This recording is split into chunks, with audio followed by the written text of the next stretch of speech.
अथ द्वितीयोऽध्यायः। श्रीभगवानुवाच कुतस्त्वा कस्मलमिदं विषमे समुपस्थितम् अनार्यजुष्टमाश्चर्यम् अकीर्तिकरमर्जुन क्लैब्यमास्मागमाः पार्थ नैतत्त्वे उपपद्यते क्षुद्रं हृदयदौर्बल्यं त्यक्तोत्तिष्ठ परन्तप। কৃষ্ণ রাগ করেননি, কিন্তু তার কথা ছিল স্পষ্ট, দৃঢ় আর মমতাময়।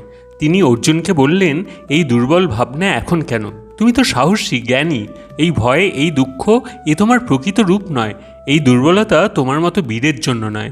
এই ছোট মনের ভয় ফেলে দাও, উঠে দাঁড়াও।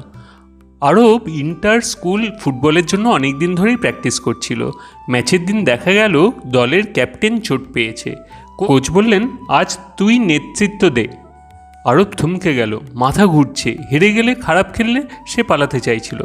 প্রস্তুতি থাকলেও মাথাটা যেন এলোমেলো, ভয়ই কেবল ভাবাচ্ছে।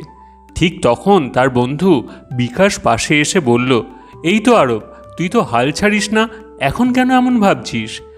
বিকাশ কোনো আদেশ করল না, রাগও করল না, বন্ধুর মতোই বলল, সঠিক কাজটা তুই জানিস, মনটা শুধু ভয় দেখাচ্ছে, খালি বুদ্ধির কথা শুনছিস।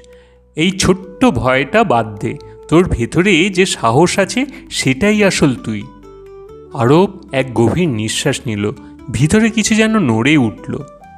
বিকাশ ধাক্কা দেয়নি, তাকে মনে করিয়ে দিয়েছিল আসল আরবকে। আরব মাথা নাড়ল, জুতোর ফিতে শক্ত করে বেঁধে বলল, চল, আমি তৈরি। উপসংহার: ভয় পড়লে ভালো মস্তিষ্কও ভুল করে। সেই সময়ে প্রকৃত বন্ধুই বোঝায় আমাদের আসল শক্তি কোথায় আর ঠিক পথটাই কী। গীতা শেখায় ভয় আমাদের প্রকৃতি নয়, ধর্ম মানে সাহস নিয়ে দাঁড়ানো, ঠিক সময়ে সঠিক কাজের জন্য।